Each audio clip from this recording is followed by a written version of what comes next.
Tras su ascenso en la empresa, mi marido me insultó gritando con arrogancia: «Estoy harto de malgastar dinero en mantener tu inútil vida», y exigió separar sus cuentas de sueldo. «A partir de mañana, cada uno gestionará su patrimonio. Mi dinero es mío, y tú te encargas de tu vida». Yo sonreí y acepté su petición. Pero al día siguiente, al volver a casa del trabajo, mi marido gritó histéricamente: «Antes de empezar la historia, les pido a quienes la estén viendo que dejen un comentario sobre dónde se encuentran. No olviden dar a me gusta y suscribirse, y ayuden a este canal a crecer para que pueda contar historias más interesantes». El sonido del motor de un viejo Seat jadeó, y finalmente se detuvo en el patio de un hermoso apartamento de alquiler. Mateo Vargas bajó del coche con un aspecto muy diferente al habitual. Hoy sus pasos eran inusualmente ligeros, su pecho estaba henchido, y su barbilla, alta. En su mano llevaba un nuevo maletín de cuero que acababa de comprar con su tarjeta de crédito como regalo para sí mismo esa tarde. Acababa de recibir la carta de nombramiento, con la que había soñado durante los últimos 3 años. El puesto de director de sucursal estaba finalmente en sus manos. Las fantasías de un sueldo elevado, un nuevo coche de empresa y el respeto de sus subordinados empezaron a bailar en su cabeza justo después de salir del despacho del director. Sentía que el mundo estaba a sus pies. Mateo sentía que todo este logro era puramente el resultado de su propio esfuerzo, inteligencia y el sudor que derramaba cada día. Se olvidó de mirar a su alrededor o, para ser exactos, ignoró deliberadamente el papel de los demás en su vida. En lugar de saludar amablemente como de costumbre, Mateo abrió la puerta de casa con brusquedad. Lanzó su nuevo maletín al sofá del salón y se aflojó la corbata que parecía ahogarle. Desde la cocina llegaba el olor de una comida sencilla. Olía a cocido y a un guiso de lentejas. 2. Era su menú favorito en los primeros años de matrimonio, cuando luchaban juntos por salir adelante. Pero hoy, ese olor hizo que Mateo arrugara la nariz. Sintió que ese menú ya no era apropiado para el paladar de un ejecutivo de una gran empresa como él. Su esposa, Alba Reyes, vestida con una sencilla ropa de casa, salió de la cocina con una bandeja que contenía un vaso de agua fresca con limón. El rostro de Alba parecía cansado, pero todavía irradiaba una suave calidez. Le recibió con una sonrisa sincera, lista para escuchar las historias del día de su marido. Pero esa sonrisa se desvaneció rápidamente al ver la fría mirada de Mateo. Alba dejó el vaso sobre la mesa e intentó acercarse a su marido. Era una costumbre que siempre había tenido, pero Mateo se apartó bruscamente, como si el contacto de su esposa fuera algo sucio. Alba se quedó paralizada, sorprendida, con la mano suspendida en el aire. Miró a los ojos de su marido, buscando un rastro de la calidez que solía haber allí, pero lo único que encontró fue un destello de arrogancia desconocida. Mateo recorrió a su esposa con una mirada despectiva de la cabeza a los pies. A los ojos de Mateo ahora, Alba no era más que una simple ama de casa que no ganaba dinero, que solo consumía el sueldo de su marido y que no contribuía en nada al éxito de su carrera. Mateo olvidó que cada noche Alba le planchaba las camisas a la perfección, le preparaba el almuerzo para que no comiera cualquier cosa fuera, y administraba su ajustado presupuesto hasta fin de mes. Mateo empezó a hablar con una voz tan alta que le zumbaban los oídos. Desahogó todo tipo de quejas cuyo origen no podía recordar. Se burló de la comida que Alba había preparado, llamando la comida de pueblo no apta para un directivo como él. Se quejó de que la casa no estaba lo suficientemente limpia, aunque Alba la fregaba 2 veces al día. Cada frase que salía de la boca de Mateo era como una daga en el corazón de Alba. Pero ella permaneció en silencio.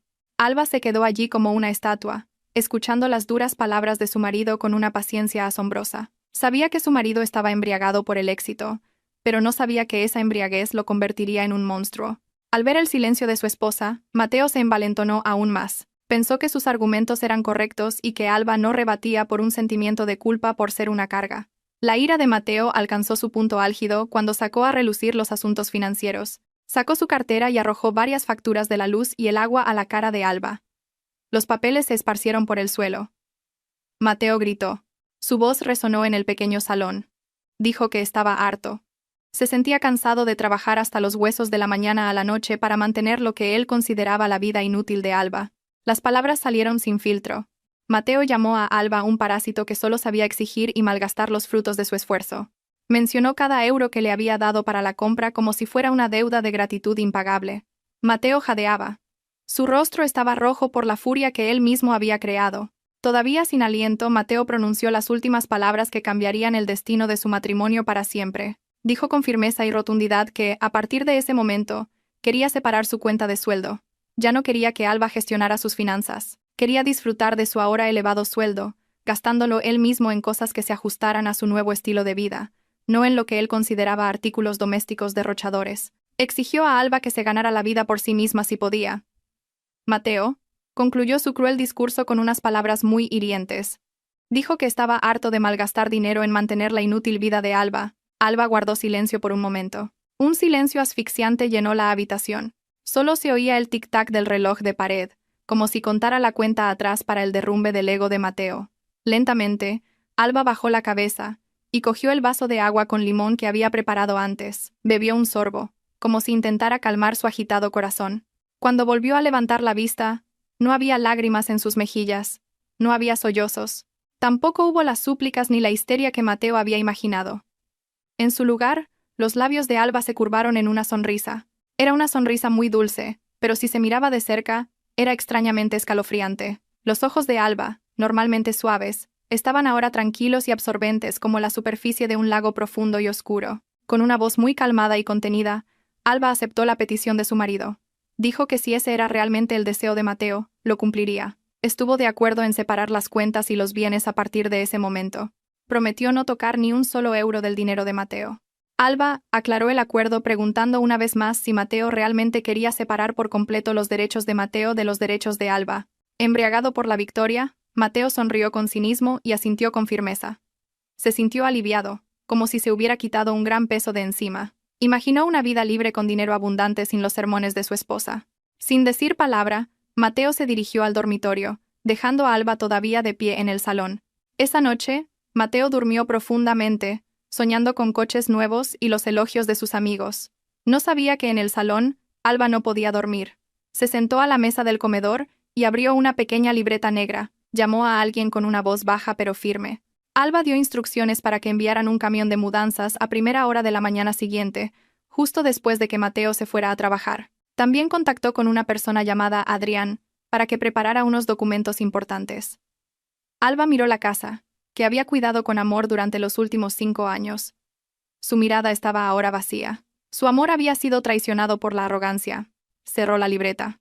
Mañana, Mateo recibiría su primera lección sobre el verdadero significado de la palabra propiedad. Alba sonrió de nuevo. Esta sonrisa era la señal de que el verdadero juego acababa de empezar. La luz del sol de la mañana se filtró por las rendijas de las cortinas, despertando a Mateo de su dulce sueño. Se dio la vuelta, sintiendo la comodidad de la mullida cama que había sostenido su cuerpo.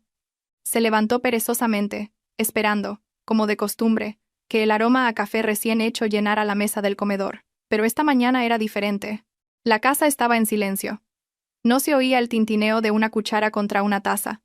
No había olor a tostadas, ni la suave voz de Alba despertándole. Mateo resopló molesto. Pensó que Alba estaría enfurruñada por la discusión de anoche. Ah, que le den, pensó. Ahora tenía mucho dinero. Podía comprarse un desayuno caro en la calle o en la lujosa cafetería de la empresa. No necesitaba los servicios de su esposa. Mateo se preparó a toda prisa. Se puso su mejor camisa y se roció con un perfume caro recién comprado. Al pasar por el salón, vio a Alba sentada tranquilamente en el balcón, leyendo una revista. No había desayuno en la mesa. Mateo quiso enfadarse, pero se contuvo. Quería demostrar que podía vivir de forma independiente y feliz sin Alba. Pasó con arrogancia por delante de su esposa y se dirigió directamente al coche sin saludar. Cerró la puerta del coche con fuerza y se dirigió a la empresa, levantando polvo hacia Alba. Ella apenas le dirigió una mirada y volvió a concentrarse en su revista con el rostro inexpresivo.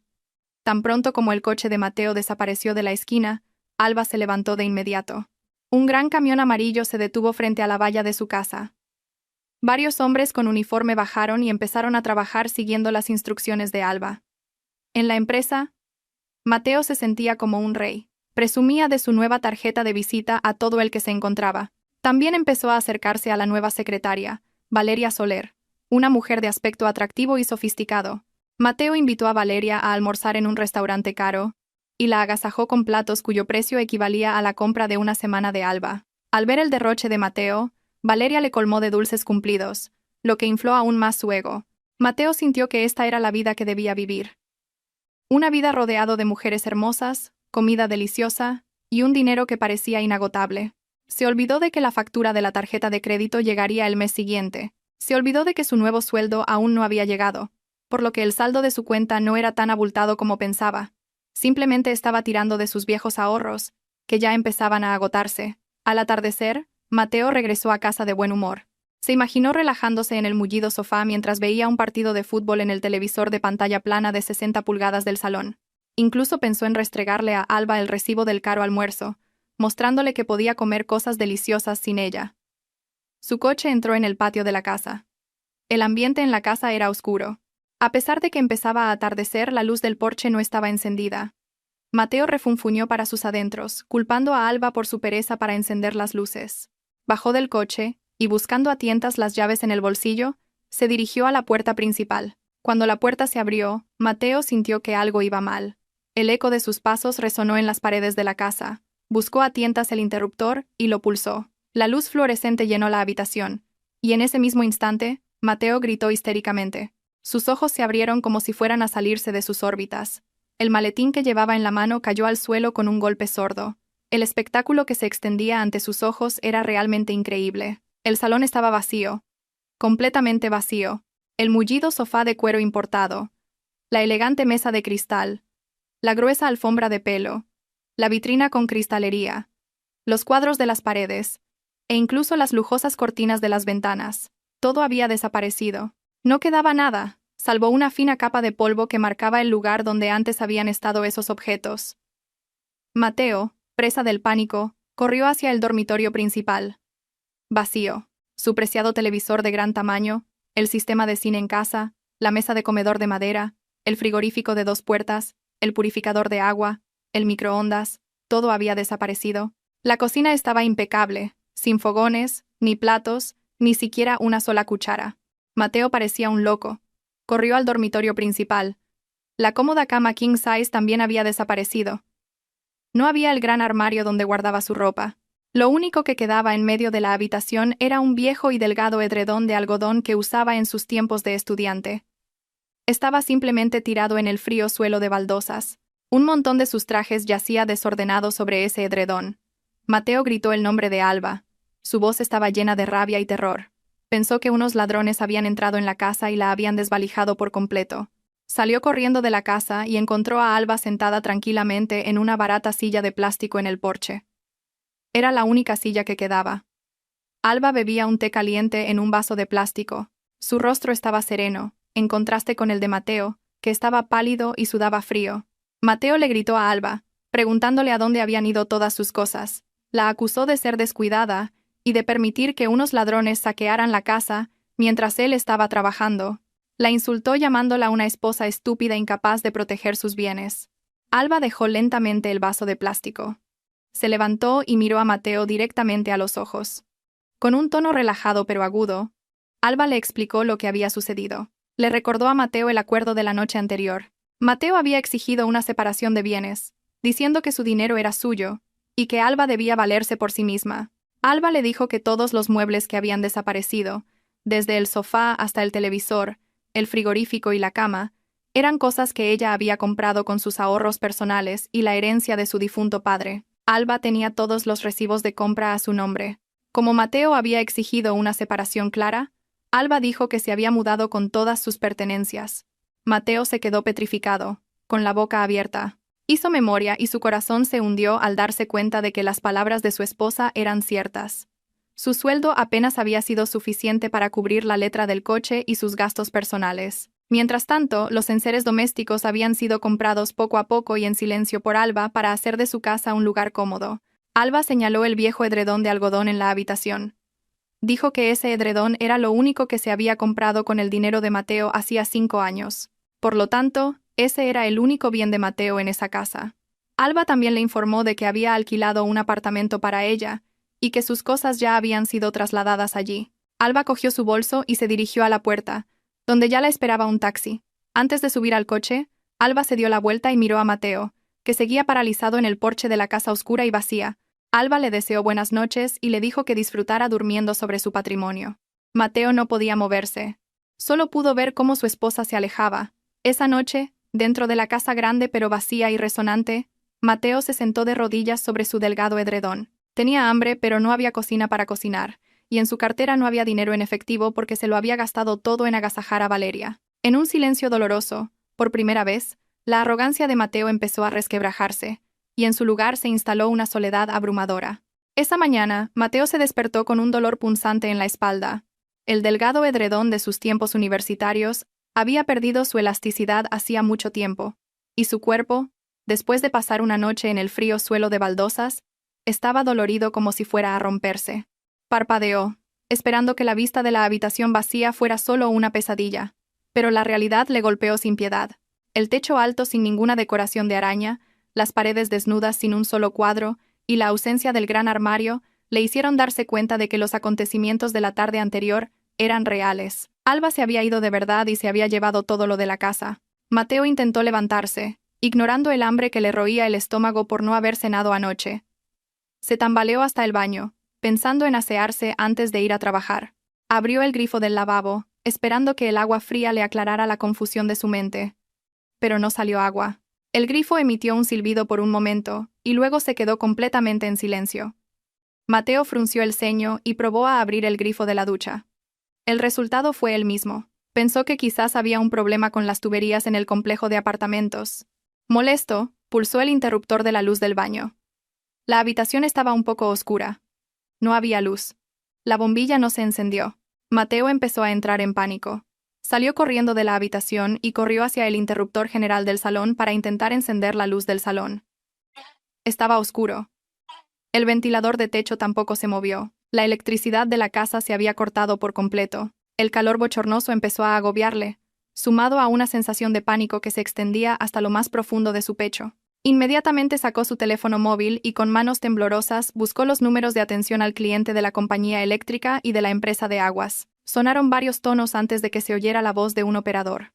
Mateo, con la voz aguda por la emoción, descargó su ira, preguntando por qué le habían cortado la luz de su casa sin previo aviso. Se presentó como un ejecutivo de una gran empresa, ocupado y sin tiempo para preocuparse por asuntos tan triviales. Pero la respuesta del operador al otro lado del teléfono dejó a Mateo sin palabras. El operador le explicó con calma que el suministro eléctrico había sido interrumpido debido a 3 meses consecutivos de facturas impagadas.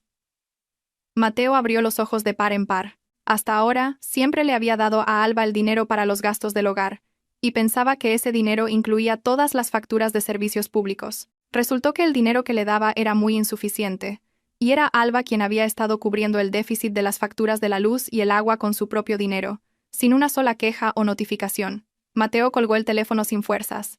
A continuación, llamó a la compañía de aguas, y la respuesta fue la misma. La factura del agua también llevaba 3 meses sin pagarse. Para volver a tener luz y agua hoy mismo, tenía que pagar todas las facturas atrasadas, los recargos por demora y los gastos de reconexión. La suma no era pequeña. Mateo comprobó el saldo de su cuenta bancaria móvil. Tragó saliva al ver el número que aparecía en la pantalla. Ayer acababa de comprar un caro maletín de cuero y de invitar a Valeria a un almuerzo de lujo, por lo que su dinero se había agotado. Su nuevo y elevado sueldo no llegaría hasta finales de este mes. Con el corazón encogido y las manos temblorosas, Mateo transfirió los ahorros que le quedaban para pagar esas facturas. Tenía que ducharse y plancharse la ropa para ir a trabajar. No podía ir a la empresa con un aspecto maloliente y arrugado. Antes de que Mateo pudiera suspirar de alivio tras pagar las facturas, se oyeron unos fuertes golpes en la puerta principal. Mateo se acercó tambaleándose y abrió la puerta. Allí estaba un hombre de mediana edad, bajo y robusto, con una expresión sombría. Era el señor Morales, el propietario del apartamento de alquiler donde vivían. Mateo sonrió torpemente e intentó saludar al señor Morales con amabilidad forzada. Pero el señor Morales no le devolvió la sonrisa. Le exigió de inmediato el pago del saldo del alquiler anual, que vencía ese mismo día. Mateo frunció el ceño. Recordaba claramente haber apartado siempre el dinero para pagar el alquiler. Dijo la cantidad que normalmente le daba a Alba para que se la entregara al señor Morales. Al oír la cantidad que Mateo mencionó, el señor Morales se rió con cinismo. Sacó una vieja libreta del bolsillo y se la mostró a Mateo. Resultó que el alquiler en esta zona de lujo era el doble de la cantidad que Mateo había dicho. Durante los últimos 5 años, Mateo solo había estado pagando la mitad del alquiler real. El resto, por supuesto, lo completaba Alba en silencio. Alba siempre le había dicho a Mateo que era buena negociando el alquiler, pero la verdad era que Alba estaba subvencionando sus gastos de vivienda, para que Mateo pudiera vivir en una buena casa sin sentirse agobiado. El señor Morales le dio un ultimátum. O pagaba la totalidad hoy, o hacía las maletas y se iba de inmediato. Añadió que ya había otros inquilinos haciendo cola. El mundo de Mateo pareció derrumbarse. El dinero que le quedaba en la cuenta ya se había agotado pagando las facturas de la luz y el agua. No tenía otra opción. Su orgullo no le permitía ser echado como un mendigo. Mateo acabó llamando a un colega de la empresa y pidiéndole dinero prestado con la excusa de que se había olvidado la cartera. Mintió para ocultar su vergüenza. Después de pagarle al señor Morales, Mateo se desplomó en el suelo del salón vacío. No había reloj de pared, pero sabía que ya llegaba tarde a la empresa. Su estómago rugió con fuerza. Fue a la cocina con la esperanza de que quedara algo de comida. No había nada. Ni arroz, ni fideos instantáneos, ni siquiera un grano de sal. Alba se lo había llevado todo. De verdad, Mateo acabó yendo a trabajar con el estómago vacío, calmando el hambre con el agua del grifo que acababa de empezar a salir de nuevo. En el coche, golpeó el volante con frustración. Se dio cuenta de que la vida que había tachado de inútil, en realidad, se sustentaba enteramente con las subvenciones de su esposa. Mateo entró en el vestíbulo de la oficina con la poca confianza que le quedaba. Intentó ocultar su rostro cansado y su estómago hambriento tras una sonrisa forzada que dedicó al personal de recepción. La espalda de su chaqueta estaba un poco arrugada, porque la había planchado a toda prisa en el suelo sobre una manta esa mañana. Pero pensó que la gente no se daría cuenta. En esta empresa, él era el nuevo director de sucursal, la estrella en ascenso. Mateo trató de alejar la sombra de la casa vacía y las facturas asfixiantes. Decidió demostrar que estaba bien. No, que estaba mejor sin Alba. Quería mostrarle al mundo que era un hombre de éxito e independiente. A la hora del almuerzo, Mateo vio a Valeria ordenando su escritorio. Valeria hoy estaba deslumbrante con un elegante atuendo de oficina, muy en contraste con el aspecto sencillo y pulcro de Alba. Mateo se acercó al escritorio de Valeria, adoptando la actitud más encantadora que pudo. Con una voz que intentó hacer lo más suave posible, le propuso a Valeria almorzar en un restaurante de alta cocina no muy lejos de la oficina. Ese restaurante era donde Mateo y Alba solían celebrar momentos especiales. Mateo lo eligió en parte para presumir, y en parte para demostrarse a sí mismo que todavía podía permitirse lujos. Valeria, que siempre había sido aficionada al estilo de vida de la clase alta, aceptó la propuesta con entusiasmo. Sus ojos brillaban como si hubiera visto una mina de oro andante. Llegaron al restaurante. El camarero le saludó cortésmente, llamándole por su nombre, ya que Mateo era un cliente habitual. Mateo se sintió orgulloso. Miró de reojo a Valeria, que parecía impresionada por el servicio VIP que recibieron. Se sentaron en una mesa junto a la ventana con una hermosa vista de la ciudad. Valeria no dudó en pedir los platos más caros del menú. Un filete importado de primera calidad, un aperitivo de marisco y un zumo de frutas tropicales que costaba lo mismo que lo que Mateo gastaría en 3 días comiendo en un bar de tapas. Mateo simplemente sonrió y asintió. Por dentro, empezó a hacer cálculos con nerviosismo, pero trató de mantener la compostura, recordando que el límite de su tarjeta de crédito aún era suficiente. Quería que Valeria le viera como un hombre generoso y estable, no como un marido abandonado por su mujer y en bancarrota. Durante todo el almuerzo, Mateo no dejó de fanfarronear sobre los grandes proyectos que iba a dirigir y sus planes de vacaciones en el extranjero a final de año. Valeria le escuchaba con ojos de adoración, alabando de vez en cuando la inteligencia y el éxito de Mateo. Esos cumplidos eran como agua fresca en medio del desierto para el herido ego de Mateo. Se sintió como un verdadero hombre delante de Valeria. Mateo se olvidó por un momento de que no tenía una cama decente en su casa y de que le debía dinero a un colega de la empresa. En ese momento, solo existía la ilusión de que él era el rey del mundo. La comida era deliciosa y la risa de Valeria sonaba como música en sus oídos. Llegó el momento más tenso. La hora de pagar. El camarero trajo la cuenta cerrada. Mateo la abrió ligeramente. La cantidad era enorme, pero aún así mantuvo una expresión serena. Con un gesto elegante que ya había practicado, sacó su tarjeta de crédito platino de la cartera y la colocó en la pequeña bandeja. El camarero hizo una educada reverencia y se la llevó. Mateo continuó su conversación con Valeria, hablando de lo derrochadora que era su exmujer. Era una mentira que se había inventado para encubrir su propio sentimiento de culpa. Valeria fingió compasión y dijo que Mateo merecía estar con una mujer que entendiera mejor su estilo de vida. Pasaron 5 minutos. El camarero regresó. Su rostro parecía un poco incómodo. Le susurró en voz baja a Mateo, diciéndole que la tarjeta no podía ser utilizada. Es decir, había superado el límite. Mateo se sorprendió, pero trató de mantener la compostura. Se rió entre dientes y le dijo a Valeria que probablemente había un problema con el sistema del banco. Sacó una segunda tarjeta de crédito, una tarjeta de reserva que apenas usaba. El camarero se la llevó de nuevo. Mateo empezó a sudar frío. Sus piernas bajo la mesa se movían nerviosamente. Valeria empezó a mirarle con extrañeza. Su sonrisa se desvaneció un poco. Poco después, el camarero volvió. Esta vez acompañado por el gerente del restaurante. El gerente, que conocía a Mateo, habló con educación pero lo suficientemente alto como para que Valeria también lo oyera. Explicó que ambas tarjetas habían sido rechazadas por el sistema. Mateo empezó a sentirse avergonzado y enfadado. Estuvo a punto de maldecir, diciendo que el sistema del restaurante estaba estropeado, pero el gerente le interrumpió con calma. Le explicó que hasta ahora, la tarjeta de crédito de Mateo había sido una tarjeta suplementaria, es decir, una tarjeta familiar vinculada a la cuenta principal de la señora Alba Reyes. Esa mañana, el banco les había confirmado que la titular de la tarjeta principal, la señora Alba Reyes, había bloqueado el acceso a todas las tarjetas suplementarias y había cancelado la domiciliación de pagos en ese restaurante. El rostro de Mateo se puso rojo como un tomate. Se sintió como si le hubieran abofeteado en público. Contuvo una oleada de vergüenza hirviente. Se giró hacia Valeria, esperando encontrar apoyo, pero la expresión de Valeria había cambiado por completo. La mirada de adoración había desaparecido y había sido sustituida por una de desprecio y desdén. Valeria resopló molesta, dándose cuenta de que el hombre que tenía delante, en realidad no tenía capacidad financiera.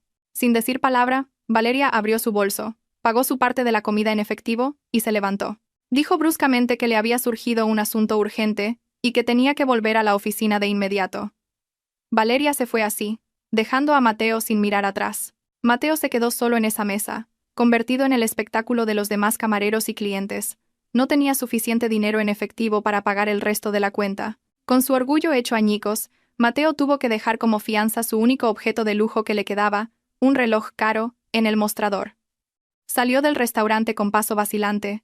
La luz del día de esa jornada era inusualmente fuerte y le quemaba la piel, pero su corazón se sentía helado. Acababa de darse cuenta de que el lujo del que había disfrutado hasta ahora, desde la tarjeta de crédito hasta el trato VIP en el restaurante, eran todas comodidades proporcionadas por Alba. Sin Alba, era alguien que no podía ni pagar su propio almuerzo.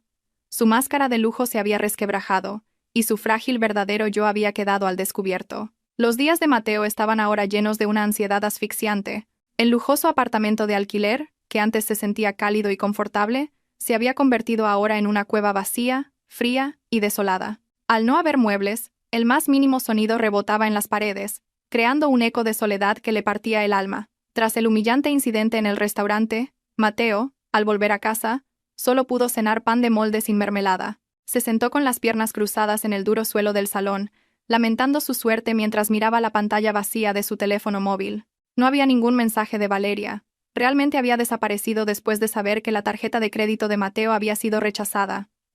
La vergüenza y la ira se mezclaban en el pecho de Mateo, pero todavía intentaba negar la realidad de que su vida se dirigía a la ruina. Se consoló a sí mismo pensando que esto era solo un revés temporal, y se prometió que cuando le llegara el primer sueldo como director de sucursal, compraría todos los muebles nuevos y callaría la boca a todo el mundo. Al día siguiente por la tarde, cuando Mateo acababa de salir del trabajo con el cuerpo agotado y la mente confusa, un taxi se detuvo justo delante de la valla de su casa. Mateo miró por la ventana. Su corazón latió con fuerza. Vio a una anciana de cuerpo robusto bajar del taxi con 2 maletas grandes y una caja atada con una cuerda de rafia. Era su madre, la señora Vargas, que venía de lejos, del pueblo. Mateo se golpeó la frente con fuerza. Se había olvidado por completo de que su madre tenía previsto visitarle este mes para celebrar su ascenso. Originalmente, Alba debía ir a recogerla y preparar la habitación de invitados. Pero ahora Alba no estaba. Mateo estaba a punto de volverse loco. ¿Cómo iba a explicarle el estado de esta casa vacía a su madre, que era quejica y exigente? Mateo salió corriendo, con una sonrisa forzada en el rostro. Cogió la mano de su madre y la besó. Intentó parecer un hijo devoto. La señora Vargas empezó a acribillarle a preguntas. Le preguntó por qué nadie había ido a recogerla a la estación, por qué no conseguía contactar con el teléfono de Mateo y por qué la casa estaba tan silenciosa. Mateo se excusó diciendo que había estado ocupado en reuniones y que la batería de su móvil se había agotado. Pagó el taxi de su madre con el último dinero en efectivo que le quedaba en la cartera y llevó su equipaje dentro de la casa. En el momento en que la señora Vargas entró en el salón, sus pasos se detuvieron de repente.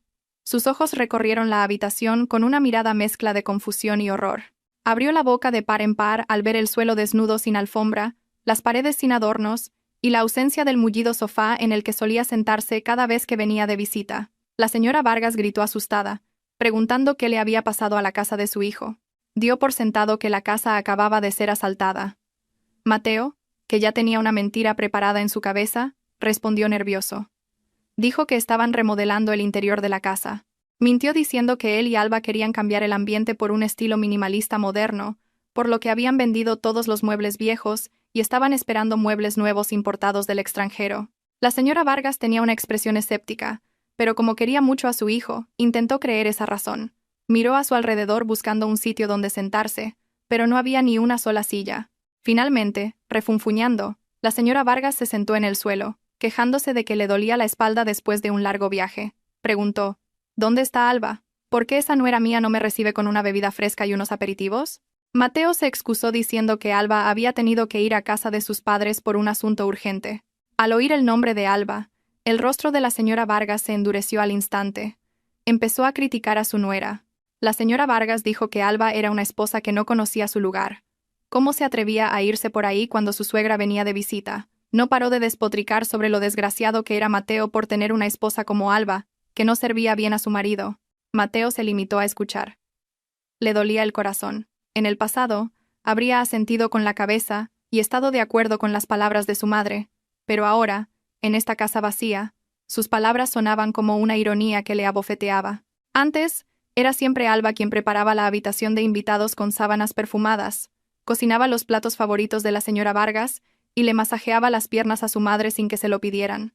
Ahora no había agua fresca, ni comida, ni una cama mullida para su madre. El conflicto se agravó cuando la señora Vargas empezó a exigir su asignación mensual. Dijo en voz alta que la transferencia de Mateo de este mes aún no había llegado a su cuenta. Dijo que necesitaba ese dinero para reparar el tejado de su casa en el pueblo y para comprarse joyas nuevas para ir a una fiesta. Mateo frunció el ceño. Tenía configurada una transferencia automática de 700 euros al mes a su madre, y estaba seguro de que esa transferencia se había realizado sin problemas. Le dijo a su madre que le había enviado el dinero como de costumbre. Pero la señora Vargas se enfadó aún más. Tiró su bolso al suelo y gritó que Mateo se había vuelto tacaño después de su ascenso. La señora Vargas dijo que normalmente recibía 2.800 euros al mes, no 700. Acusó a Mateo de recortar la asignación de sus padres para satisfacer el estilo de vida de su esposa. Mateo se quedó boquiabierto de asombro. Juró por Dios que, en 5 años de trabajo, solo había enviado 700 euros al mes desde su cuenta de sueldo. Nunca había enviado 2.800 euros. La señora Vargas se mantuvo firme. Incluso le mostró su cartilla bancaria. Allí constaban ingresos mensuales de 2.800 euros con la descripción de mi querido hijo. Mateo le arrebató la cartilla y la examinó detenidamente. La fecha de la transferencia coincidía con el día de cobro de Mateo, pero la cantidad era significativamente diferente. Mateo se sintió mareado. Intentó comprender lo que había pasado. Poco a poco, la verdad empezó a revelarse en su mente. Durante todo este tiempo, era Alba quien, sin que Mateo lo supiera, había añadido 2.100 euros más a la cuenta de su madre cada mes. Alba enviaba su propio dinero, pero lo hacía a nombre de Mateo, para que éste pareciera un hijo muy exitoso y devoto a los ojos de su madre. Alba había estado cubriendo el déficit del dinero que Mateo daba para que la dignidad de su marido se mantuviera intacta. Mateo se desplomó en el suelo. Sintió que le fallaban las piernas. Se dio cuenta de lo grande que era el sacrificio de Alba que él había estado despreciando. Su esposa nunca había pedido elogios, nunca había presumido de que la mayor parte del dinero enviado a su suegra era suyo. Alba dejó que Mateo recibiera todos los elogios y oraciones de su madre. Mientras tanto, Alba aceptaba ser insultada y considerada una nuera inútil. El remordimiento golpeó con fuerza el pecho de Mateo. Vio a su madre, que todavía estaba insultando a Alba. La llamaba una mujer derrochadora que malgastaba el dinero de Mateo, y por eso Mateo ya no podía darle 0 euros. Mateo quiso gritar para defender a Alba. Quería decir que Alba era la verdadera heroína, pero la voz se le quedó atascada en la garganta. Su orgullo todavía era demasiado grande para admitir que no podía mantener a su propia madre. Esa noche, el ambiente en el apartamento de alquiler era realmente infernal. Mateo no tenía dinero para comprar comida decente. Tuvo que cocinar unos fideos instantáneos que compró a crédito en la tienda de la esquina. La señora Vargas se negó a comer los fideos. Se sintió insultada. Lloró a gritos, diciendo que su hijo era un ingrato que, a pesar de su alto cargo, le daba de comer basura. Mateo se limitó a bajar la cabeza, incapaz de decir nada. Cuando llegó la hora de dormir surgió un nuevo problema. No había cama de invitados. El delgado edredón de Mateo en el dormitorio principal era demasiado estrecho para dos. Y era inapropiado que su madre durmiera con su hijo adulto. Al final, Mateo cedió. Le dio a su madre su delgado edredón. Mientras tanto, él durmió en el duro suelo sobre unas viejas cajas de cartón. En la noche silenciosa, con los ronquidos de su cansada madre, Mateo miró el techo oscuro de la habitación. Le dolía todo el cuerpo, el estómago le ardía, y el corazón estaba hecho pedazos. Oyó a su madre llamar en sueños el nombre de una vecina del pueblo, presumiendo del éxito de Mateo, que podía comprarle cualquier cosa. Por primera vez, las lágrimas brotaron de los ojos de Mateo. Se dio cuenta de que el éxito del que se sentía tan orgulloso no era más que una ilusión. Sin la gestión financiera de Alba, sin la silenciosa ayuda de su esposa, no era más que un asalariado con un sueldo ajustado que no podía ni comprarle una cama decente a su madre. Había echado a la mujer que había sido el pilar de su vida, y ahora los cimientos de su vida se derrumbaban y le caían encima. A la mañana siguiente, Mateo fue a trabajar en un estado mucho peor que el anterior. Tenía los ojos hinchados por no haber dormido bien, la espalda rígida como una tabla y la camisa parecía arrugada por no haberla planchado correctamente. Dejó a su madre en casa con la falsa promesa de que volvería esa noche con mucho dinero y comida deliciosa. De camino, su mente era un caos. Tenía que asistir a una reunión importante con uno de los mayores clientes de la empresa, el señor Ferreiro. El proyecto con el señor Ferreiro era clave para alcanzar los objetivos anuales de la sucursal que él dirigía. Mateo intentó reunir la confianza que le quedaba. Se dijo a sí mismo que era un gran director de sucursal. Seguro que podría superar esto. ¿Acaso sus proyectos no habían tenido siempre éxito? Estaba seguro de que su capacidad de persuasión le salvaría hoy. Al llegar a la oficina, el ambiente era diferente. Varios empleados cuchicheaban al ver su aspecto desaliñado. Pero Mateo lo ignoró. Fue directamente a su despacho y le pidió a Valeria que preparara el material de presentación para el señor Ferreiro. Valeria entró en el despacho de Mateo con cara de pocos amigos. No había la sonrisa coqueta que solía mostrar. Dejó un fajo de papeles bruscamente sobre el escritorio. Mateo intentó ser amable, pero Valeria solo dijo lo necesario y se fue de inmediato.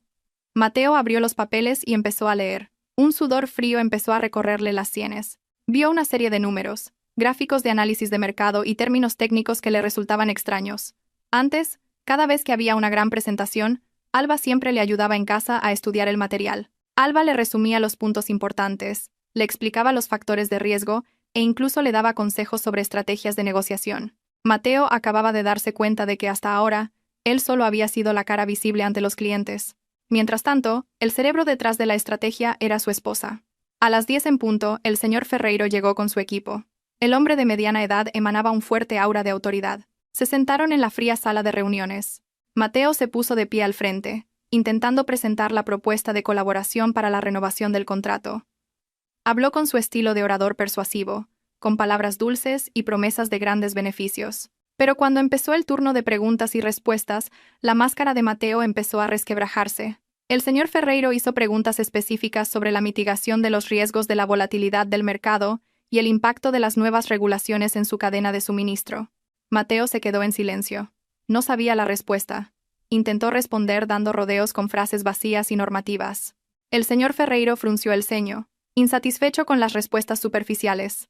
A continuación, preguntó por el análisis del tercer trimestre, que solía adjuntarse a las propuestas de Mateo. El señor Ferreiro dijo que se había mantenido como cliente fiel por la agudeza de las predicciones y las excelentes soluciones de ese análisis. Mateo estaba confuso. Nunca había hecho conscientemente un análisis de ese tipo. Recordó que Alba solía meterle unos papeles adicionales en el maletín antes de las reuniones importantes, diciendo: «Son unas pequeñas notas para que las leas, Mateo». Resultó que esas pequeñas notas habían sido la clave del éxito de Mateo todo este tiempo. Sin las notas de Alba, la propuesta de Mateo no era más que un aburrido y sin valor añadido fajo de papeles estándar. Mateo balbuceó, diciendo que su equipo se había olvidado de adjuntarlo. El señor Ferreiro miró a Mateo con agudeza, una mirada que parecía desnudar la incompetencia de Mateo. El anciano cerró con fuerza la carpeta de la propuesta que tenía delante, sobresaltando a todos en la sala de reuniones. Dijo con voz grave que estaba muy decepcionado. El señor Ferreiro reveló un hecho que heló la sangre de Mateo. dijo que conocía al padre de Alba. Conocía la formación académica de Alba, que se había graduado con matrícula de honor en Administración de Empresas. Durante todo este tiempo, el señor Ferreiro había estado dispuesto a colaborar con Mateo, no porque Mateo fuera excepcional, sino porque veía la mano fría de Alba en cada estrategia que Mateo proponía. El señor Ferreiro sabía que detrás de la presentación de Mateo estaba la mente brillante de Alba. Respetaba a Mateo como marido de Alba. Pero el señor Ferreiro continuó. Dijo que había oído noticias de que Mateo había tratado mal a Alba e incluso la había echado. El señor Ferreiro dijo que era un hombre de negocios que se regía firmemente por la ética y la confianza. Si Mateo podía traicionar a la persona que más le apoyaba en casa, ¿cómo podía el señor Ferreiro confiar en que Mateo no traicionaría a sus socios comerciales? Esas palabras atravesaron el corazón de Mateo. El señor Ferreiro se levantó, se arregló la chaqueta y declaró que cancelaba todos los planes de renovación de contrato. Dijo que retiraría sus inversiones y se iría con la competencia. El señor Ferreiro abandonó la sala de reuniones con su equipo sin siquiera estrechar la mano de Mateo. Mateo se quedó paralizado frente a la pantalla del proyector todavía encendida. Mientras tanto, sus empleados le miraban con ojos acusadores. Sin tiempo para que Mateo asimilara su fracaso, sonó el interfono de la sala de reuniones. La voz de la secretaria del director general de la empresa le llamó para que viera inmediatamente al presidente, el señor Castillo. Mateo se dirigió al despacho del presidente con paso pesado, como un condenado a muerte que se dirige al patíbulo. Dentro del despacho, el señor Castillo le esperaba con el rostro rojo de ira.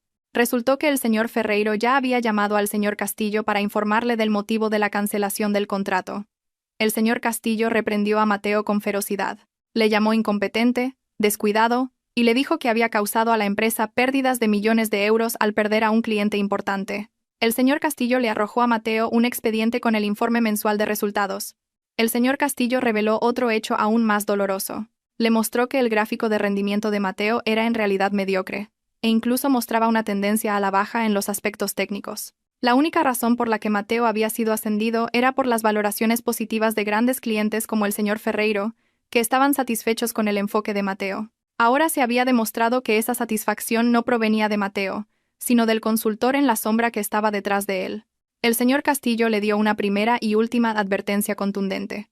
Mateo tenía un mes para recuperar a ese cliente o mejorar drásticamente su rendimiento. Si fracasaba, Mateo sería despedido. Mateo salió del despacho del presidente con las rodillas temblorosas. Sintió que el mundo a su alrededor daba vueltas. Volvió a su escritorio y vio la creciente pila de trabajo. Intentó hacerlo, pero su mente estaba en blanco. No entendía cómo elaborar estrategias complejas sin consultar a Alba. Pensó en llamar a Alba, en convencerla de que le ayudara una vez más por el bien de su carrera, pero el número de Alba ya no estaba operativo. Mateo miró hacia el escritorio de Valeria, esperando encontrar algo de consuelo, pero vio a Valeria hablando por teléfono con alguien en voz baja y riendo. Cuando sus miradas se cruzaron, Valeria apartó rápidamente la vista. Mateo no lo sabía. Valeria estaba hablando con la competencia. Estaba filtrando información sobre el fracaso de Mateo en retener a un gran cliente. Valeria se estaba preparando para saltar del barco que se hundía de Mateo, preparando un bote salvavidas para ella. Esa tarde, Mateo se sentó solo en su cubículo cuando las luces de la oficina empezaron a apagarse. Se dio cuenta de que sin Alba, no era nada. Su carrera, construida sobre la arrogancia, ahora se derrumbaba y empezaba a caerle sobre la cabeza. La presión de la vida apretaba cada vez más el cuello de Mateo. La voz de su madre, quejándose constantemente en la casa vacía y resonante, era como un terror mental interminable.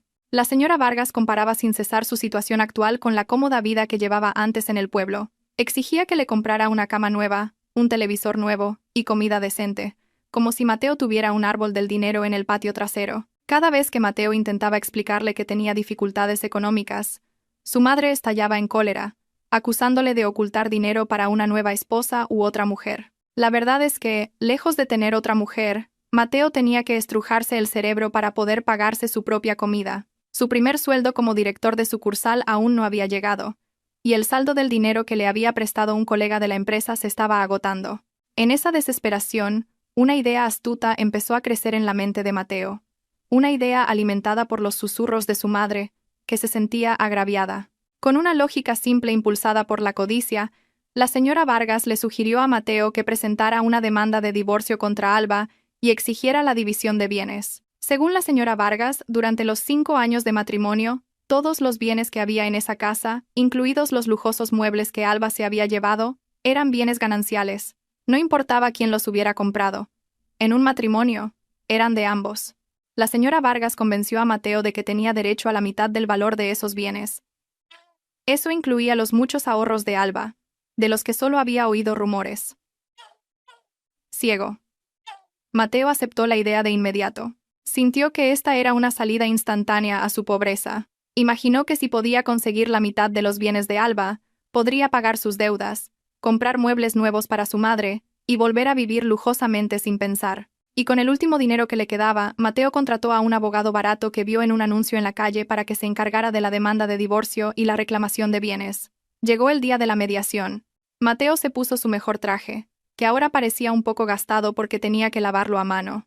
Intentó parecer seguro de sí mismo, hinchando el pecho al entrar en el edificio del juzgado de familia. En su mente, ya había construido una narrativa en la que él era el marido maltratado, un hombre abandonado por su esposa, que se había fugado con todo lo de la casa. Ignorando las miradas compasivas de la gente a su alrededor, se sentó en la sala de espera con una postura arrogante y las piernas cruzadas. Poco después, llegó Alba. La aparición de Alba dejó a Mateo sin aliento.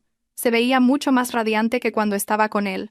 Alba llevaba un traje elegante pero sencillo.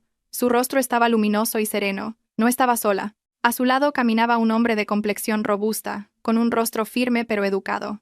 Era el amigo de la infancia de Alba, y ahora un famoso abogado de la capital, Adrián Torres. La presencia de Adrián intimidó un poco a Mateo, pero su codicia volvió a encender su espíritu de lucha. Dentro de la sala de mediación, el ambiente era tenso y frío. Mateo, a través de su abogado torpe y mal preparado, transmitió apasionadamente sus exigencias. Exigió la división de bienes, que incluía el valor de todos los enseres domésticos que Alba se había llevado, la mitad del saldo de la cuenta de ahorros de Alba, y la propiedad del coche que Mateo usaba para trabajar. Mateo argumentó que, como cabeza de familia, había contribuido a la acumulación de esos bienes, aunque técnicamente los hubiera comprado Alba. Mateo incluso afirmó descaradamente que la fianza del lujoso apartamento de alquiler donde vivían debía calcularse como un bien ganancial que Alba debía compensarle, ya que ella simplemente se había ido. Se sentía en ventaja y estaba seguro de que el juez mediador se pondría de su parte.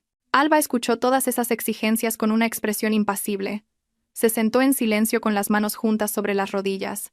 De vez en cuando miraba de reojo a Adrián, que parecía relajado. Cuando llegó el turno de hablar de la parte de Alba, Adrián abrió su maletín y sacó una gruesa carpeta azul. Con un gesto lento y digno, Adrián colocó la carpeta sobre la mesa.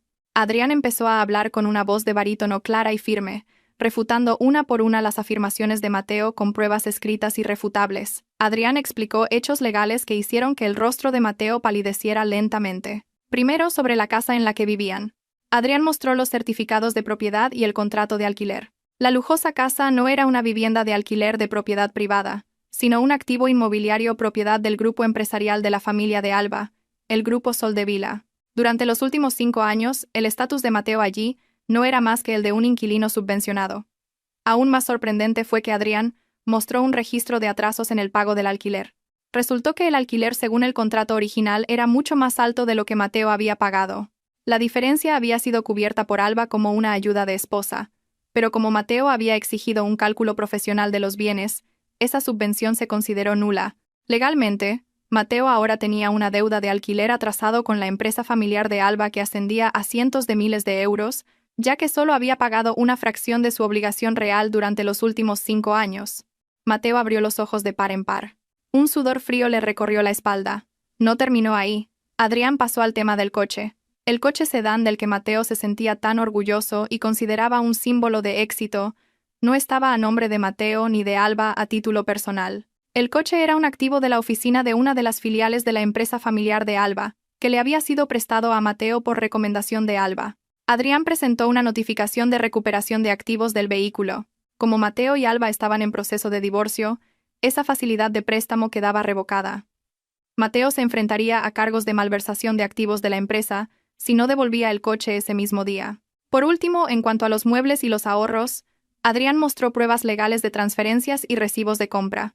Todo el dinero utilizado para comprar los muebles provenía de la cuenta personal de Alba, que era herencia y dividendos de acciones familiares, que según la ley y el derecho civil, son bienes propios de la esposa, y no pueden ser objeto de una demanda de división de bienes. Más bien al contrario, Adrián mostró un resumen de los gastos del hogar. Durante el matrimonio, Mateo nunca había proporcionado una manutención adecuada para su nivel de vida. Por lo tanto, era Alba quien cubría las necesidades básicas. Si Mateo insistía en hacer cálculos, Alba le contrademandaría la devolución de 5 años de manutención impagada. La sala de mediación quedó en silencio en un instante. Mateo sintió que el suelo se abría bajo sus pies. Su exigencia de obtener dinero se había convertido en la amenaza de una enorme deuda que no podría pagar en toda su vida. El abogado barato que Mateo había contratado se quedó sin palabras, revolviendo sus papeles sin saber qué defender. Mateo miró a Alba, esperando encontrar algo de compasión en los ojos de la mujer que una vez amó, pero la mirada de Alba estaba vacía, como si estuviera viendo a un extraño sin importancia. Alba finalmente abrió la boca con una voz baja pero aguda. Dijo que estaba dispuesta a perdonarle toda esa deuda de alquiler y la manutención impagada, con una sola condición. Mateo debía firmar el acuerdo de divorcio ahora mismo sin ninguna exigencia de bienes, y desaparecer de la vida de Alba para siempre. Mateo temblaba violentamente. La mano que sostenía el bolígrafo le resbalaba por el sudor. No tenía otra opción. Si seguía exigiendo, se arruinaría por completo. Y podría ir a la cárcel por deudas civiles. Con su orgullo hecho añicos, Mateo firmó esos papeles de divorcio.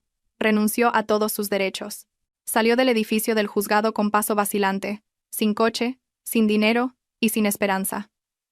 Fuera del edificio, el sol brillaba con fuerza. Pero el mundo de Mateo era completamente oscuro. Tenía que volver a la casa vacía en transporte público y enfrentarse a la ira de su madre, que estaría muy decepcionada por la desaparición del sueño de la división de bienes. Tras ese devastador juicio de mediación, la vida de Mateo se convirtió en un infierno. Su coche de empresa fue embargado por la compañía de leasing colaboradora de Alba, y tuvo que ir a trabajar en concurridos taxis online o en transporte público. Cada mañana tenía que apretujarse entre la gente, en medio del sudor y el polvo de la calle, y cuando llegaba a la oficina, su aspecto era aún más desaliñado. En casa, la señora Vargas empeoró. Después de saber que Mateo había fracasado en la división de bienes y que, además, había perdido el coche, su madre le insultaba a diario llamándole un hijo estúpido e inútil. Esta presión mental hizo que el rendimiento laboral de Mateo en la empresa cayera en picado. No podía concentrarse en el trabajo. A menudo estaba distraído y cometía errores triviales y fatales. En medio de ese caos, Valeria volvió a acercarse, pero esta vez no fue con la tentación del romance, sino con el susurro de una serpiente venenosa. Valeria, de hecho, conocía la situación de Mateo, pero aprovechó su desesperación con su propio plan malvado. Una tarde, mientras Mateo se rompía la cabeza con las facturas de la tarjeta de crédito vencidas y las amenazas de los cobradores de deudas, Valeria entró en su despacho con un fajo de facturas de proveedores. Valeria cerró la puerta de la oficina, se sentó en el borde del escritorio de Mateo y le miró con una mirada significativa. Valeria dijo que sabía que Mateo necesitaba dinero rápido. Le sugirió una solución que, según ella, era comúnmente utilizada por los ejecutivos anteriores. Valeria presentó una factura de pago para un proveedor de impresión y material de oficina. Explicó el plan con destreza. Solo tenían que inflar el precio en esa factura. Valeria confesó que tenía un conocido en el proveedor que podía colaborar en la creación de recibos falsos. La diferencia de precio se la repartirían entre los dos. Valeria aseguró a Mateo que esto era muy seguro y que se hacía de forma rutinaria. Dijo que nadie investigaría con tanto detalle porque la cantidad no era muy llamativa. Solo unas decenas de miles de euros, una cifra pequeña para la empresa, pero una gran suma para el bolsillo personal de Mateo en ese momento. Mateo dudó al principio. Una pequeña voz en su interior le gritaba que se negara, porque sabía que era un acto de corrupción. Un delito. Pero el rostro enfadado de su madre, el timbre del teléfono de los cobradores de deudas que le acosaban a cada hora, y el hambre que empezaba a ser familiar en su estómago, paralizaron su lógica sana. Mateo miró a Valeria en busca de confirmación. Valeria sonrió dulcemente. Una sonrisa que prometía una falsa seguridad. Finalmente, con la mano temblorosa, Mateo firmó esa orden de pago falsa. Se sintió como si estuviera vendiendo su alma al diablo por un puñado de dinero. Unos días después, el dinero ilícito ingresó. Mateo recibió su parte. Por un momento, sintió que podía respirar. Pagó parte de la deuda de su tarjeta de crédito y le compró a su madre comida deliciosa. La señora Vargas dejó de estar enfadada por un tiempo. Mateo sintió que había salido de un aprieto, pero no se dio cuenta de que acababa de entrar en una trampa mortal. Pasaron 2 semanas tranquilas. hasta una mañana nublada. Cuando Mateo acababa de llegar a la oficina, sintió un ambiente diferente. El ambiente de la oficina era asfixiantemente silencioso. Los empleados estaban sentados rígidamente en sus escritorios. Nadie se atrevía a hablar. Valeria no estaba en su sitio. El corazón de Mateo latió con fuerza. Un mal presentimiento le invadió. De repente, la puerta del despacho del señor Castillo se abrió. El presidente de la empresa salió con el rostro enrojecido, seguido de unas personas desconocidas vestidas de traje que llevaban ordenadores portátiles y fajos de papeles. El señor Castillo gritó el nombre de Mateo con una voz atronadora que resonó en toda la sala. Le ordenó que entrara inmediatamente en la sala de reuniones principal. Mateo caminó con paso pesado, como si llevara zapatos de plomo. Cuando entró en la sala de reuniones, vio que Valeria ya estaba allí sentada, llorando con la cabeza profundamente inclinada. Al final de la mesa estaba sentado un equipo de auditores externos, contratados especialmente por la sede central para realizar una auditoría de emergencia, tras recibir una denuncia de fraude financiero. Mateo miró al jefe del equipo de auditoría, que estaba sentado de espaldas en una silla giratoria. Cuando la silla giró lentamente, el mundo de Mateo pareció detenerse. La persona que ocupaba el puesto de jefe del equipo de auditoría era Alba. Sí, Alba, su exmujer divorciada, la mujer que él había considerado inútil. Alba apareció ahora con una autoridad increíblemente intimidante. Llevaba un blazer negro formal. Sus ojos miraron a Mateo con agudeza, sin un ápice de vacilación. Resultó que, tras el divorcio, Alba había vuelto al mundo profesional, y gracias a su excelente reputación anterior, había sido contratada de inmediato por una prestigiosa firma de auditoría, y su primer cliente fue la empresa donde trabajaba Mateo. No era una coincidencia. Era el karma funcionando con precisión. Alba no sonrió. No hubo un saludo amistoso. Era una profesional pura preparando una ejecución. Alba abrió el expediente que tenía delante. Con una voz tranquila y analítica, explicó las conclusiones de su equipo. Presentó las pruebas de la malversación de fondos que Mateo había cometido, desde la manipulación del presupuesto de gastos de viaje falsos, hasta las pruebas de la reciente inflación de precios en la adquisición de bienes que Mateo había cometido con Valeria. Los datos que Alba presentó eran muy detallados, completos con rastros digitales, registros de aprobación y el flujo de fondos que entraba en la cuenta personal de Mateo. No había el más mínimo resquicio para que Mateo lo negara. Alba expuso todo con frialdad, como si estuviera diseccionando un cadáver en descomposición. El señor Castillo golpeó la mesa con fuerza, sobresaltando a Mateo. Exigió una explicación. Mateo, nervioso, intentó negarlo, intentó echarle la culpa al sistema o a otros empleados. Pero justo entonces, Valeria levantó la cara con lágrimas de cocodrilo. Valeria gritó, culpando a Mateo. Valeria afirmó que Mateo la había obligado a cometer esa manipulación. Valeria dijo que, como subordinada, no tenía fuerzas para negarse a las órdenes de su jefe, y que Mateo la había amenazado con despedirla si no seguía su voluntad. Valeria tergiversó los hechos con astucia, convirtiéndose en una víctima y presentando a Mateo como el cerebro de todo. Mateo se quedó boquiabierto, incrédulo. La mujer que creía su aliada le había apuñalado directamente en el corazón. Alba observó el drama con una mirada impasible. Luego sacó una prueba decisiva, una grabación de las cámaras de seguridad de la oficina de Mateo del momento en que Valeria entró y discutieron, y pruebas de chat en las que Mateo aceptaba activamente la distribución de los fondos de la corrupción. Esa prueba silenció las mentiras de Valeria y, al mismo tiempo, confirmó que la tapa del ataúd de la carrera de Mateo estaba bien cerrada. El señor Castillo, ya harto, despidió a Mateo en el acto con deshonor. También declaró que la empresa llevaría el caso a los tribunales si Mateo no devolvía todo el dinero malversado en 24 horas. También se añadió una multa por las pérdidas de la empresa. Mateo se deslizó de su silla y cayó de rodillas al suelo. Suplicó perdón al señor Castillo.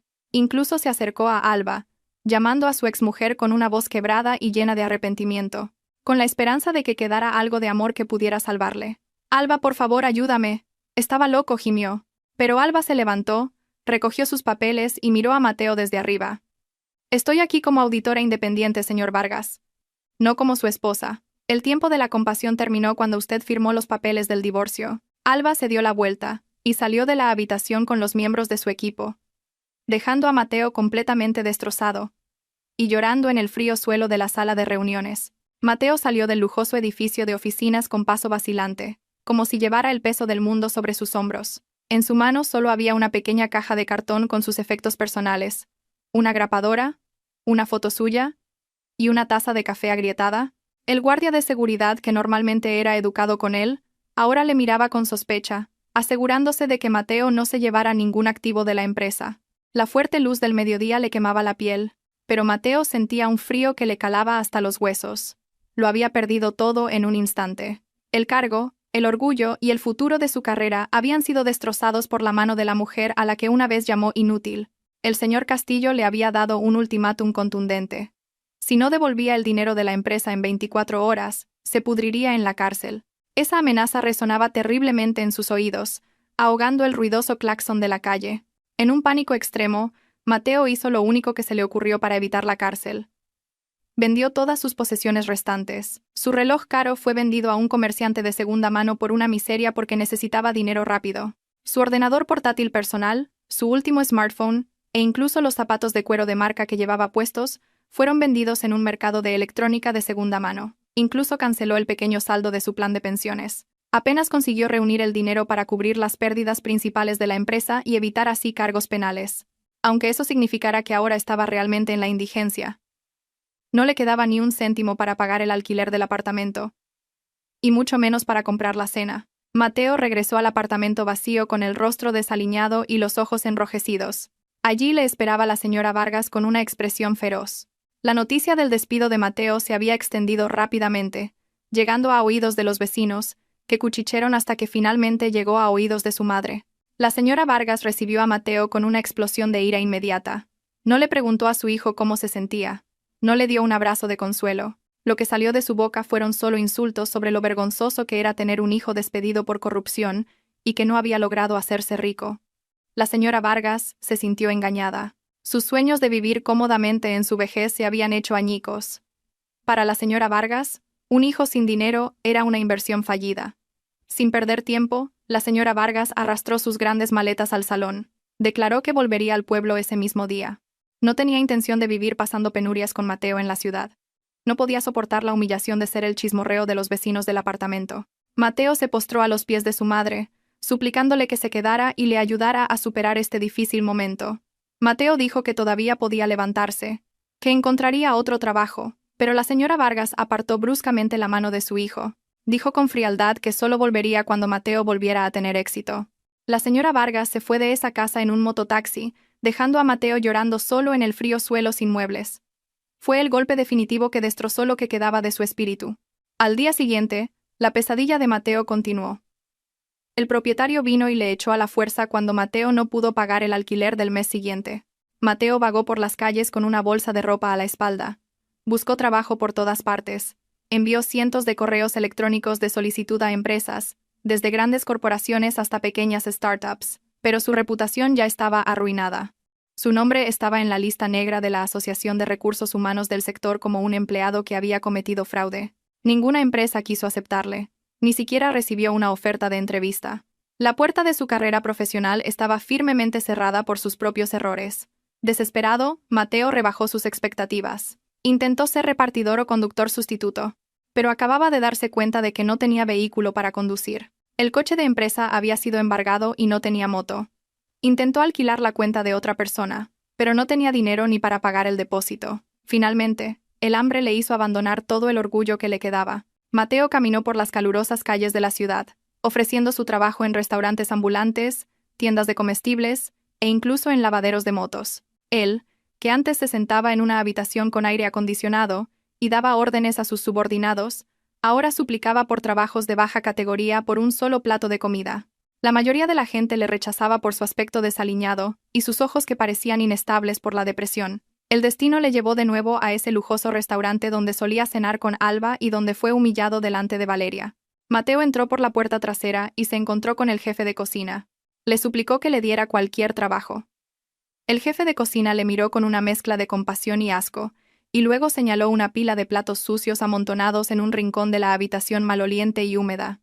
Mateo fue contratado como lavaplatos por día con el salario mínimo.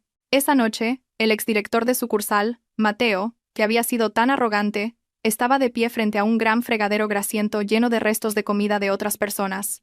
Sus suaves manos, que antes sostenían bolígrafos caros, estaban ahora sumergidas en agua jabonosa áspera, volviéndose ásperas y arrugadas. El olor a pescado de los restos de comida se impregnó en su ropa, le picó la nariz y le dio ganas de vomitar. Pero lo soportó porque necesitaba el dinero para sobrevivir. Mientras frotaba la mugre de una olla grande, los ojos de Mateo se fijaron en un pequeño televisor colgado en un rincón de la cocina para el entretenimiento de los cocineros. En la pantalla del televisor se emitían las noticias de negocios nacionales. El corazón de Mateo pareció detenerse. En esa pantalla aparecía el rostro de Alba. Su exmujer se veía muy elegante y digna mientras era entrevistada como una de las empresarias más influyentes del año. Alba hablaba de la importancia de la integridad, el trabajo duro y la gestión honesta. Debajo de la pantalla, junto al nombre de Alba, figuraba su nuevo cargo, propietaria de una emergente firma de auditoría y consultoría de negocios. Mateo miró esa pantalla con los ojos llorosos, sus manos todavía agarrando una sucia esponja grasienta. La diferencia en sus destinos era como el cielo y la tierra. En el punto más bajo de su vida, entre el olor a basura de la cocina y el sonido de los platos sucios, Mateo finalmente admitió la dolorosa verdad.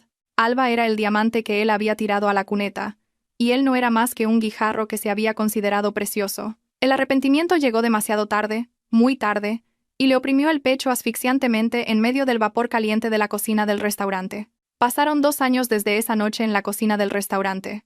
La rueda de la vida siguió girando, pero para Mateo, esa rueda parecía haberse detenido en el fondo. Su rostro parecía ahora 10 años mayor que su edad real. Su piel estaba quemada por el sol, su pelo desaliñado y canoso, y su cuerpo, demacrado.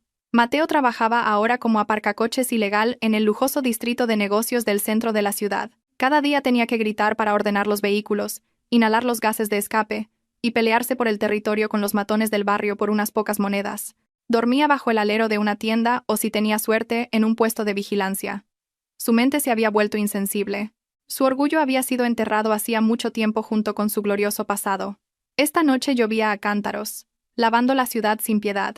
Las gotas de lluvia, empujadas por el fuerte viento, parecían agujas que le picaban la piel.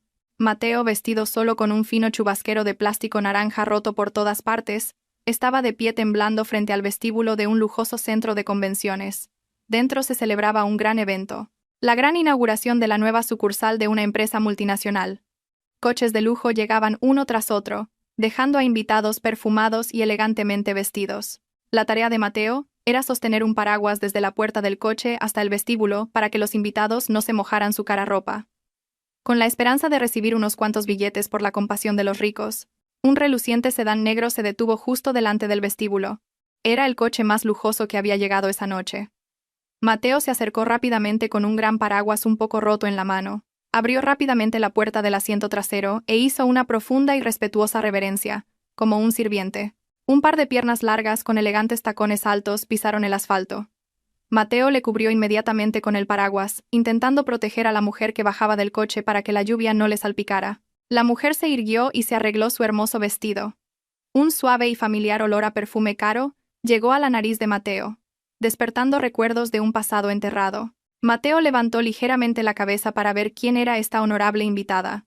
Justo en ese momento, un rayo iluminó el cielo, iluminando los rostros de ambos. Los ojos de Mateo se abrieron de par en par. Su corazón parecía querer salirse de su pecho. La mujer que tenía delante era Alba, pero esta no era la versión de Alba, ama de casa sencilla, de la que se había divorciado. Tampoco era la fría auditora Alba. Esta era la mejor versión de Alba. Se veía tan radiante, su piel bien cuidada, y de su rostro emanaba serenidad y verdadera felicidad. Junto a Alba, de la otra puerta, bajó un hombre. Era el abogado que había defendido a Alba, Adrián. Adrián se veía ahora gallardo al lado de Alba. Su mano rodeaba suavemente la espalda de Alba. Un gesto protector y cariñoso que Mateo nunca le había mostrado. Parecían una pareja perfecta y equilibrada. La lengua de Mateo se trabó. Sus labios temblaban violentamente por el frío y la conmoción. Quiso llamar a ese nombre. Alba. Su voz se quedó atascada en la garganta. Sonó débil y tenue, ahogada por el sonido de la lluvia. Pero Alba oyó ese murmullo. Se giró lentamente hacia el desaliñado aparcacoches que le sostenía el paraguas. Sus miradas se encontraron. Ese momento pareció transcurrir muy lentamente para Mateo. Esperaba que Alba se sorprendiera, o se enfadara, o al menos mostrara alguna emoción que indicara que Mateo todavía significaba algo en su vida. Aunque fuera como un enemigo, Mateo estaba preparado para ser insultado o escupido. Al menos eso significaría que todavía se le consideraba una existencia. Pero la reacción de Alba fue realmente inesperada, y mucho más dolorosa que una bofetada. Alba miró a Mateo directamente a los ojos. reconociendo el rostro de su exmarido detrás del rostro desaliñado, empapado de dolor y lluvia. Pero en los ojos de Alba no había ni ira ni odio, solo una mirada plana, educada y distante, como si estuviera viendo a un extraño al que no conocía en absoluto. La mirada que una dama dirige a un sirviente. Alba no se sorprendió. Tampoco sintió compasión. Simplemente vio a Mateo como un aparcacoches que cumplía con su deber. Alba había seguido adelante por completo. Estaba en un nivel de vida en el que la existencia de Mateo ya no le importaba. Mateo ya no era más que un pasado que no tenía ningún impacto emocional. Alba esbozó una leve sonrisa. Una sonrisa formal que se dirige a un subalterno. Abrió su bolso de miles de euros y sacó un billete rojo de 50 euros. Le tendió el dinero a Mateo. Gracias, señor. El paraguas ha sido de gran ayuda, dijo Alba con una voz suave pero firme. No hubo Mateo. No hubo drama, solo un agradecimiento profesional. Alba puso el dinero en la mano sucia y temblorosa de Mateo. Quédese con el cambio. Cómprese algo caliente para comer, señor. Hace frío con esta lluvia, añadió Alba. Y luego, inmediatamente, volvió a girar la cara hacia Adrián. Adrián la rodeó con el brazo por los hombros y la guió hacia el interior del luminoso y cálido vestíbulo del edificio, dejando a Mateo fuera. Mateo se quedó paralizado bajo la lluvia torrencial. Su mano apretaba el billete de 50 euros que le había dado su exmujer. La lluvia se mezclaba ahora con las lágrimas que corrían por sus mejillas. Vio cómo Alba se alejaba. Entraba en la luz, rodeada de gente que la admiraba. Las puertas de cristal del vestíbulo se cerraron lentamente, separando para siempre dos mundos que ahora eran de clases diferentes. Mateo se dio cuenta de que el peor karma no era la pobreza o la cárcel, sino la completa indiferencia de la persona que una vez le amó. Para Alba, Mateo ya era una persona muerta. Mateo se quedó mirando fijamente el edificio, arrugando el dinero en su mano, dándose cuenta de que este billete era lo único que le quedaba de la mujer a la que una vez había dedicado toda su vida. Bajo la lluvia cada vez más intensa, Mateo finalmente se derrumbó, llorando en un arrepentimiento eterno, convirtiéndose en un espectador invisible del éxito de la mujer a la que una vez había despreciado.